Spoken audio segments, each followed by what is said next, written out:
Hello, everyone. Hello. I'm Beth Cornell. And I'm Sarah Cornell.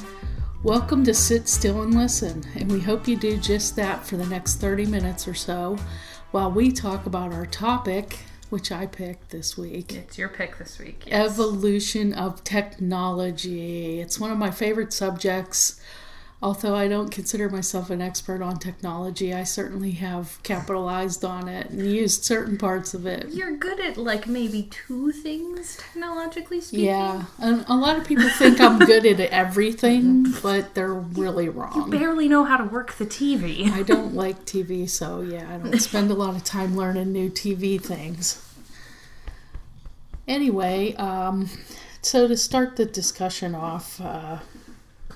It is your topic, after all. Yeah. Figured you start. Well, I started at the dawn of technology, so to speak. Because I grew up without a computer, without a phone that wasn't attached to a wall. I grew up with all that. Yeah. And so it started to come around when I was in high school. Yet, my chosen trade, which was graphic arts at the time, was still all hand-drawn. And everything was photographed and then cut from negatives and made into printing plates, which were aluminum, and wrapped around the cylinder, and offset press work happened. It was complicated. Living in dinosaur times sounds hard. It was hard. There were a lot more roles, so to speak, in a print shop than there are now. Because right now, it's a matter of it going from the computer to the press, or maybe just from the press. RGB to CMYK is the big worry. The press usually is the computer. In some cases, I'm sure. I don't know for sure, but because I got out of it. I got out of it before it transitioned.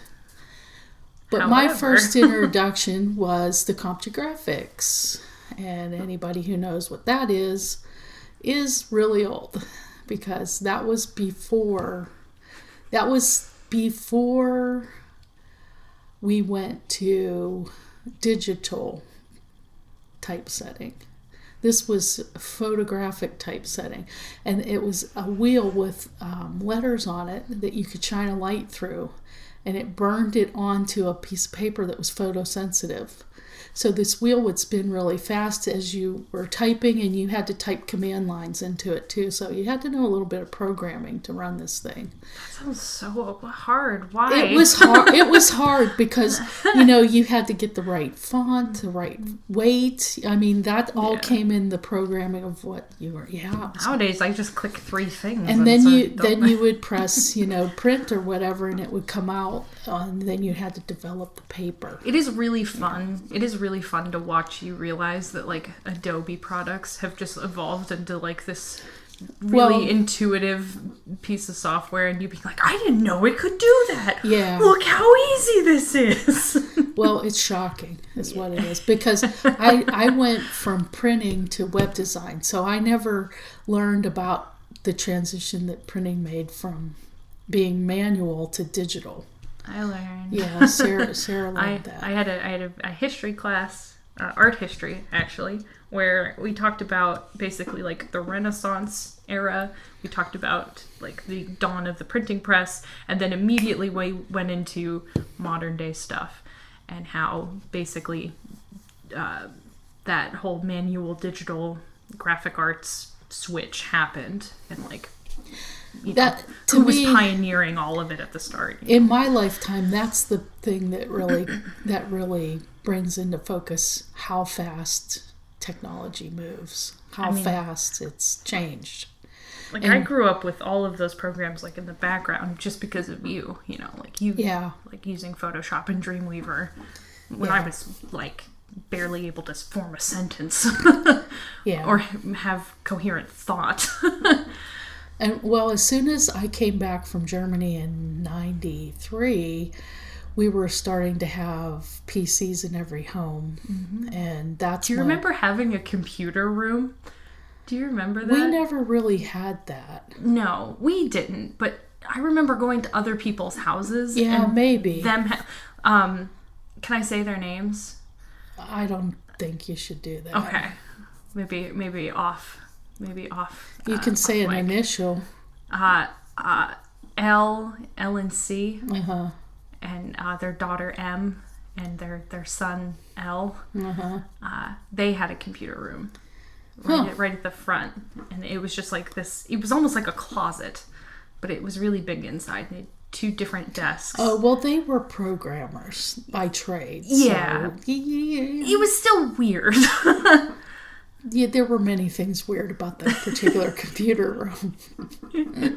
Anyway, to move along. Sure. Yeah, that's Computer neat that room. you still remember that. Yeah. I remember computer rooms. I remember having to unplug the phone. To use the computer. Well, not just to use the computer, but just to, like, be on the internet at all. Yeah. And the internet, it was, like, just... Well, and I will say I didn't evolve off a dial-up until...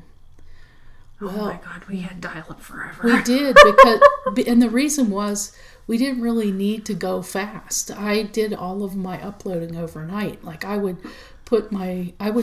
do all the web stuff during the day, save it on my hard drive, and then program my FTP, my file transfer protocols to kick in at a certain time at night, and my computer would be on all night doing that for me. So it didn't interfere with our phone, so we didn't need to have, DSL or anything else. It was super cheap.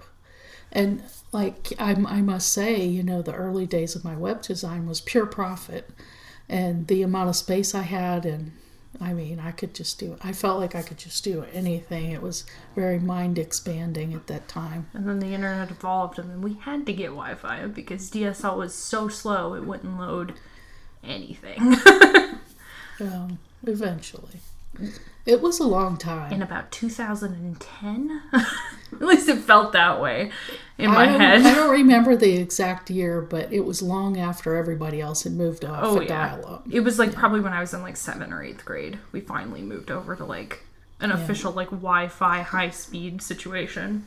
I was nearly in high school at that point. Yeah.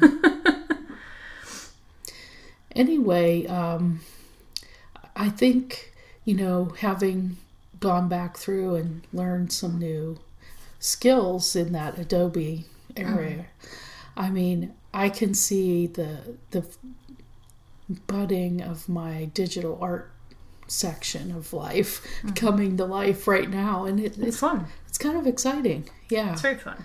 And it is easy, but if you didn't have that background or know what you were doing, you wouldn't be able to do it. Yeah, but that's kind of the beauty of the internet and the beauty of technology is because you can literally, I don't know how to do this thing in After Effects.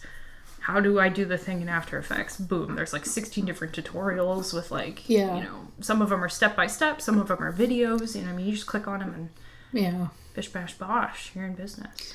Well, and a lot of the actions and things you can animate for yourself within the program to do things for you while you're working in there. So it makes your clicks and steps that much shorter. Yeah. Till you get things to work. And that's, I think, as these products evolve, they're all in the cloud now. The cloud is something that's not new, but the way people are using it every day is new. I think, to me, that's where the big new ideas are going to come in that cloud. That's kind of a weird thing for me too, because the cloud was something that came about when I was younger, and I know how to use it and stuff, but it's not this exciting new thing, Yeah. I get more excited about phone advances and stuff, just because I just remember so clearly that, you had to go into the kitchen to use a phone that was plugged into the wall. And now I can hold my phone in my hand. And not only can I hold my phone in my hand, but it literally has a Library of Alexandria style cataloging system with literally all the collective human knowledge at my fingertips, which is just insanity. There's a lot of misinformation on there as well, but if you know how to discern, exactly. If you know how to discern and comprehend and be this is actual good information, then you're in business. I just think that's really cool because When you talk about like going to libraries to write like essays and stuff and being like, I had to look up encyclopedias, I have panic attacks. I'm like, what? No. I can't just Google that shit. I loved being in the library, and my first memory of being in the library was the Irwin Library. It was a tiny library, and it smelled like old books, and it's everything you think a library should be like. And I remember the librarian giving us a lesson on how to use the card catalog. The Dewey Decimal System? Not so much the whole Dewey Decimal System, but just how to find a book, how to look it up. That's even changed with like modern libraries. Like, yeah. I mean... Yeah, and I remember writing down, the number and the section it was in. And then it was like a scavenger hunt, going all through the library. It was. And then when you found the book, you were like, yes, Shit, I have to work now. Well, not really. It was fun. And I was never against, reading or the library. I guess if I wasn't that kind of student, I might not have liked it as much. I mean, I like to read. Yeah. But, libraries have evolved into a place where they have, like, makerspace and STEM events and, 3D printing as well as regular printing. And libraries have evolved into something that you can have right on your phone. Kindle. Yeah. You can have the Maricopa County Library on your phone as well. So, and our school library, our college libraries are all on our phone. All on your phone. Yeah, so, I kind of miss that. I miss books. I do. Physical books. I prefer physical books. I miss going to a bookstore that isn't half full of toys other things. That's just a bookstore. There's a couple that they're way in the East Valley, and when I go, I always make a point to go there, and that's Half Price. And what's the other one? Half Price and Bookends. Bookman's, something like that. I think you're thinking of Bookman's, but I was thinking of Changing Hands. Oh, yeah. Love that one, yeah. But I can't believe that happened in my lifetime. I'm thinking about that now. Like, we had two different, like, major bookstores. It was Borders and Barnes & Noble. And Barnes & Noble was always the cooler one because it had toys. And Borders was kind of the boring one, at least for me as a kid, until I reached like a certain age where I was like, I'm just here for the books, not the toys anymore. And Borders went out of business, and then Barnes & Noble took over the whole, like, we're the book selling place now with our Kindle or Nook or whatever. Yeah. And they're like mostly Nook and mostly toys. At least ours is. Like the one down here is definitely there's one up by my place that is a little bit more geared towards like actual physical books, but they still have an enormous wall filled with pop figures in the back. Right. You can't escape it. I mean, they have to make money. Sure, I suppose. But I think Amazon had a lot to do with that.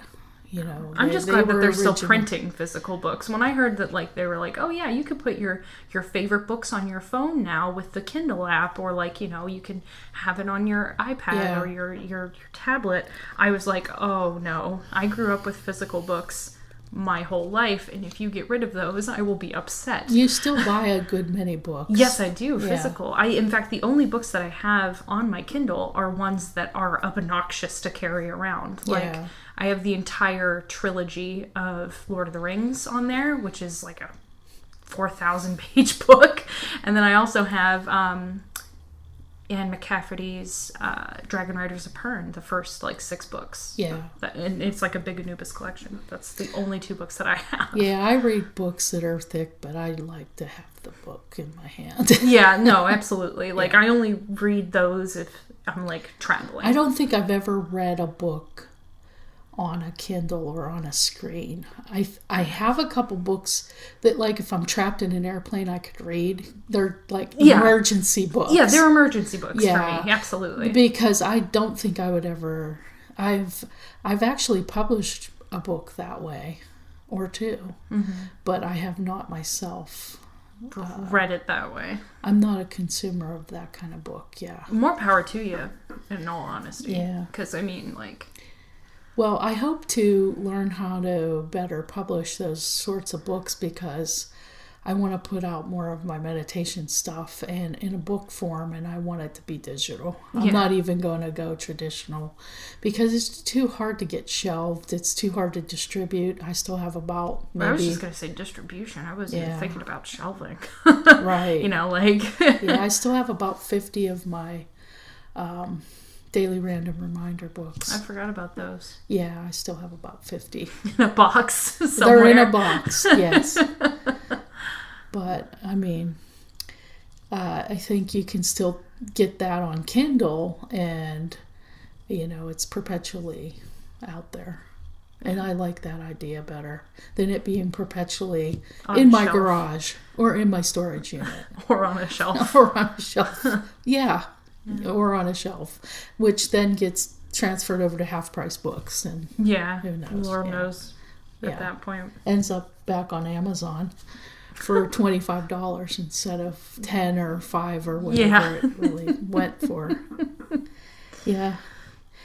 Anyway, you know, the power of technology in an everyday person's hands too has changed everybody's lives. DoorDash, Postmates. Well, yeah, just the convenience factor of things like that. Yeah, and I mean, like I can't imagine having to order something without Amazon Prime. Like, I don't need that sort of speed for certain things, but boy, is it really nice to know that in 2 days I'm gonna have what I ordered. Yeah. Like, there's obviously all sorts of like ethical reasons why it's really crappy and sucky, but I mean, it's really convenient, I gotta say. Yeah, well, when you weigh the amount of chemicals and things that it takes to print books and how, you know, transitioning to digital really saves the planet in the end. I mean, you are using electricity and, you know, certain costs of doing business that way, but yeah, and Amazon overall, I mean, they do have special trucks. I mean, they really try. I mean, they act like they're trying. How about that? Yeah, there you go. I was going to say, they're not trying enough. They could do a lot more. Way more. Yeah, but, you know, I mean, it's not the worst thing ever.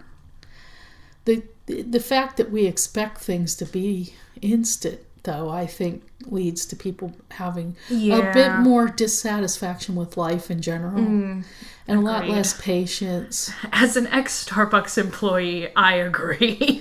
and there can be to people think they know everything. They know a lot more than they do. Yeah, and most of that's misinformation because of their phone and because of the information that they're being fed from the internet. And having worked with children, I noticed their working memory is not strong.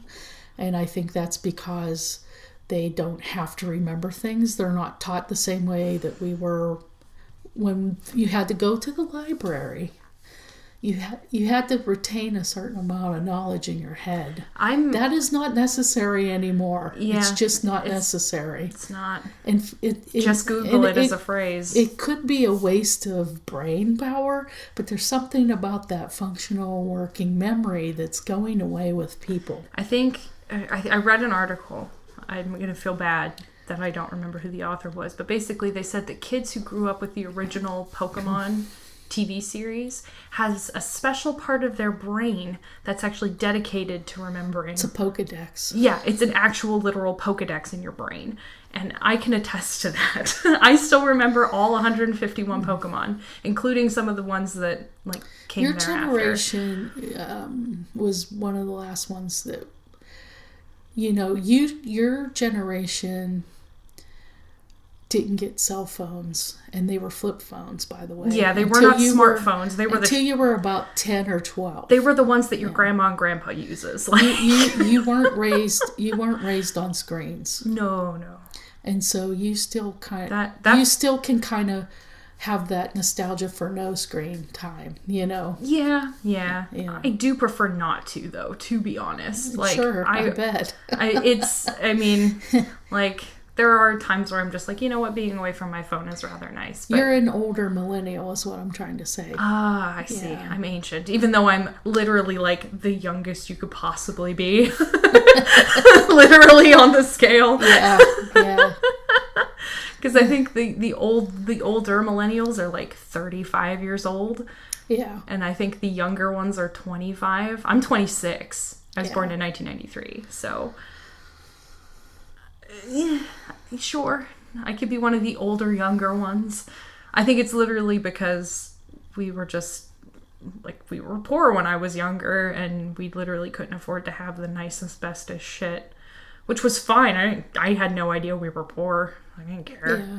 I had a PlayStation 1. Who cares? Like, that's the greatest thing ever. Play Final Fantasy 7 until my eyes fall out of my head. There's a lot of good things born out of a tight economy. Really strange nostalgia for PlayStation 1 games. And Nintendo. Yeah. That whole era has evolved too, like video gaming. games. Yeah. If you look at F-Zero, that's a fantastic game series to look at. At the dawn of F-Zero, all the way back then, compared to what it looks like now. Yeah. Oh my god. My god. Well, we were just talking about animation too, like at the beginning, way back with Disney. I could talk about it forever. And then you look at some of the more modern things, like we just saw Frozen 2.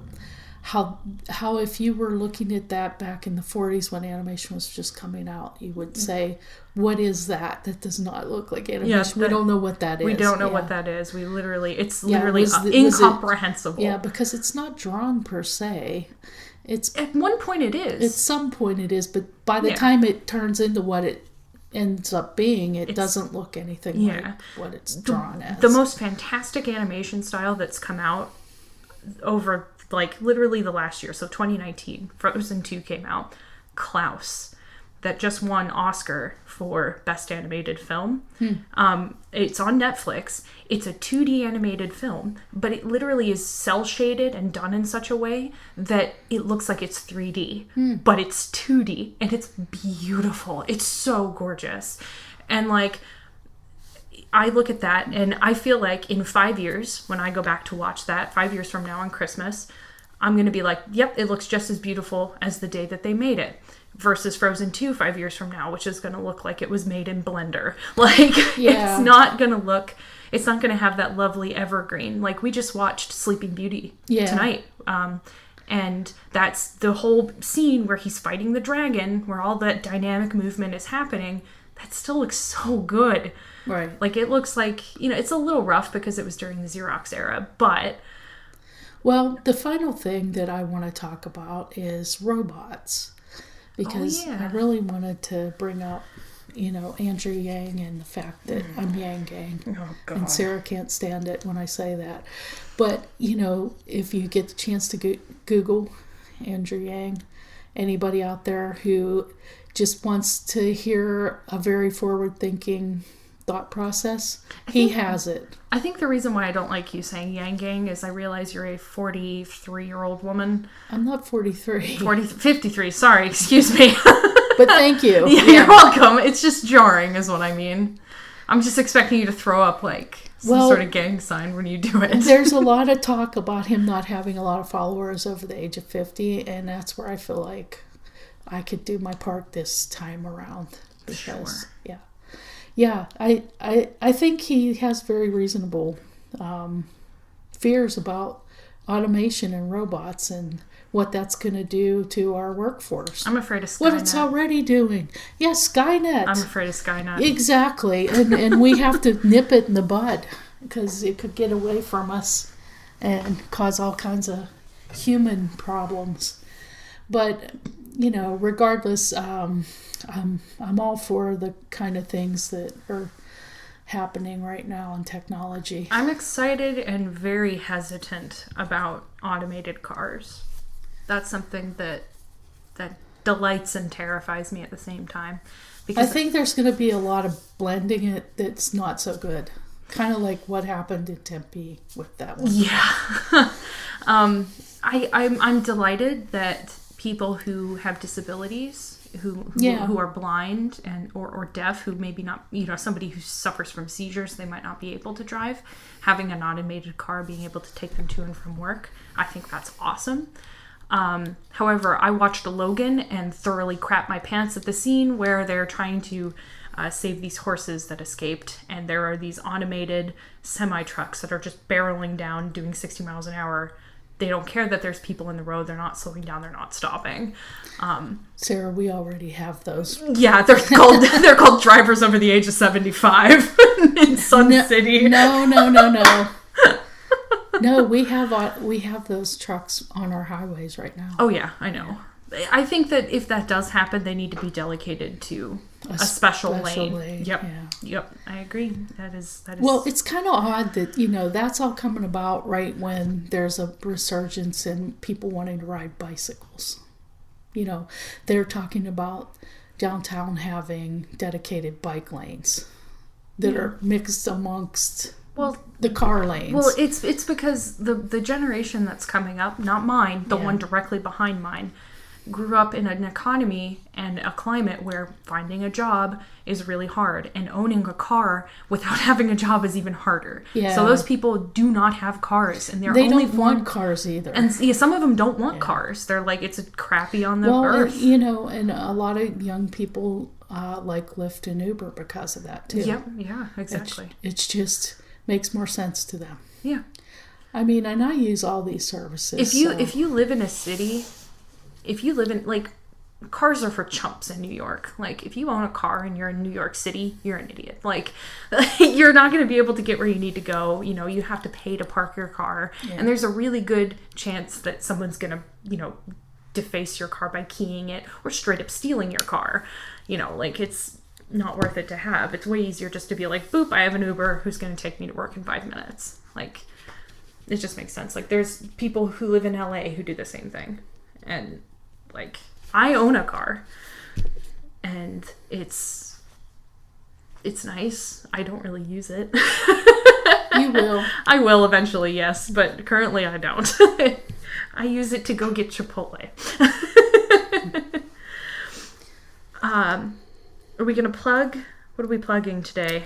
So our affiliates today, 2 of them are ourselves, and one of them is an affiliate link. And I'm going to let Sarah start off with her. All right. I am going to go ahead and shout out my gaming channel. It's Manny Quinn Gaming. The easiest way to find the channel page is going to mannyquinngaming.com. MANIQUINN gaming.com. Best way to get there. It's right on the front page. There's a link. You just click it. Boom. Channel page.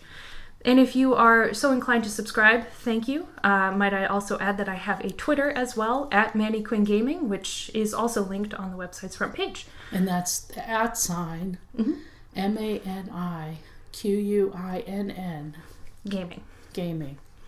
Yeah, and that's her Twitter. And did you want to do the affiliate link since you are No, because I really don't know much about the Sony PlayStation. There we go. We are talking about the PlayStation 4, which is the console that I am currently using to play all of my games with. PlayStation has a really, really good sharing ability that not only you can stream directly to Twitch, you can also stream directly to YouTube as well, which is what I use it for. Another really weird thing that does, which is, again, technology, you could go online with it. You could open up Google Chrome and search on there. It's an amazing console. It's really fun. They have some really good exclusive games on there. Horizon Zero Dawn is one of the exclusives on PlayStation 4, even though I think it's being ported to PC, which is nice. And then Bloodborne, that's another PlayStation 4 exclusive. You can only play it on the PlayStation. And those are 2 fantastic games. All right. So the last thing is digital art. Yeah, I was saying I'm really getting into it. I've been doing some portraits of people and pets. And my new website's going to be launching. Hopefully by the time you're hearing this, it will have launched already. And that is at www.bethcornell.com. That's BETHCORNELL.com. And what you find there is the link to commission me for a digital portrait or a digital piece of art. I'm also going to be offering several different modalities of digital art paintings that I do in Photoshop, actually. And those start off as photographs and turn into digital paintings.